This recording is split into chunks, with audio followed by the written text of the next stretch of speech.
पूज्य है वह जमीन पर बैठाया जाता है, सारे देवताओं का आवाहन जमीन पर। और जो पूज्य हैं, आचार्य जो विवाह कराने वाले हैं, वो भी जमीन पर बैठते हैं। और हम लोग देखते हैं शहर में दूल्हा और दुल्हन कुर्सी पर बैठा दिए जाते हैं, सोफा पर बैठा दिए जाते हैं। जिनकी पूजा हो रही है वो नीचे, जो पूजा करवाने वाले हैं वो नीचे, और जो पूजा करने वाले हैं वो सोफा पे बैठते हैं। महाराज शहरों में तो और दुर्दशा है। अभी हवन शुरू नहीं हुआ, दूल्हा बैठे हैं, मौसी आके पेप्सी पिलाती हैं, चाची आके चिप्स खिलाती हैं।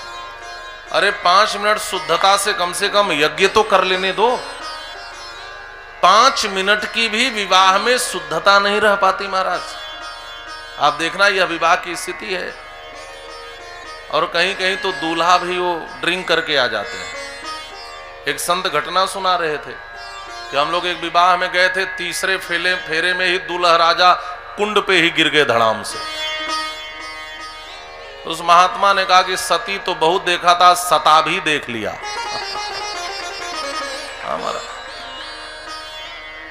अच्छा एक बात और है, लोग पटाखे में, आतिशबाजी में, बैंड बाजा में नाच बुलाकर लाखों खर्च करेंगे, और पंडित जी कह दें कि यदि 5000 दक्षिणा हुआ तो घराती बराती दोनों पीछे पड़ जाते। कहां लिखा है कि 5000 दक्षिणा होगा?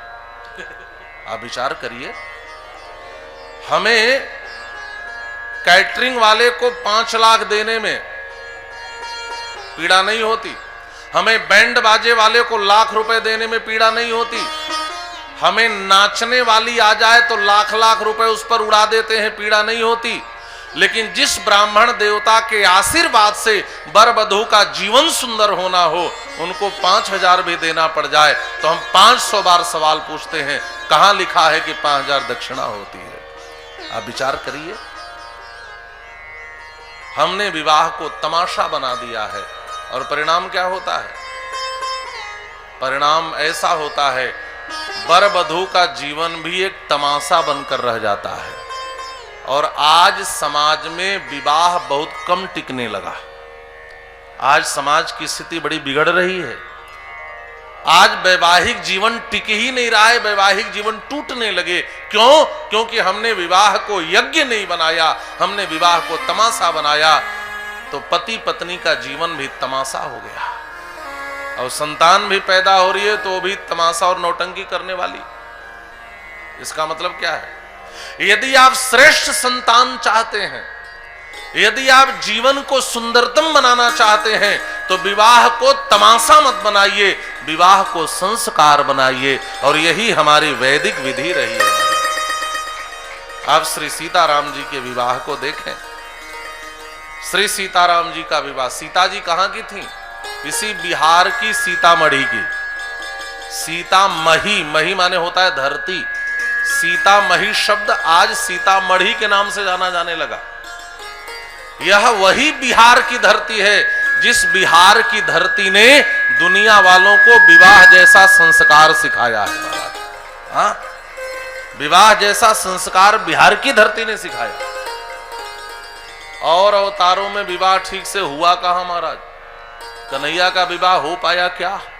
किसी को उधर से उठाना पड़ा, किसी को उधर से लाना पड़ा, कहीं जल्दीबाजी में फेरे लेने पड़े, कहीं समय नहीं मिला तैयारी करके उस आनंद रस को समुच्छलित करते हुए विवाह रस का आस्वाद करने का।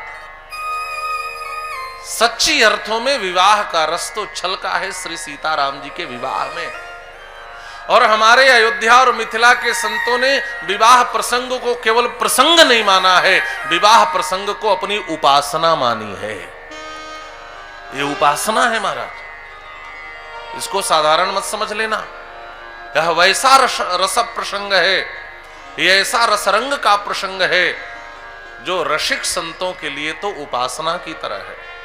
और हमारे अयोध्या में एक मंदिर है बियहुती भवन, वहां सालों भर नित्य मंडप बनता है विवाह का, और नित्य श्री सीताराम जी का विवाह होता है, वहां पर नित्य विवाह होता है। यह उपासना है। तो विवाह का उद्देश्य है धर्म का पालन। हमारा एक बात और बता दूं,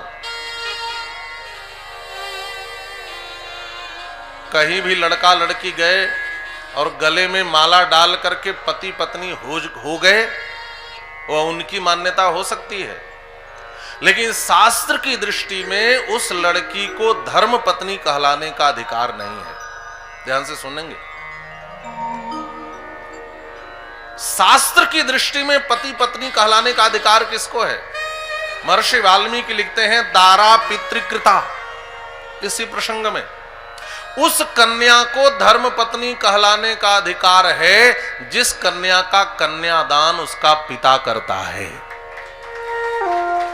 यदि पिता न हो तो चाचा कर दे, कोई करे। जिस कन्या का कन्यादान नहीं होता वो कन्या धर्म पत्नी कहलाने की अधिकारिणी नहीं होती है।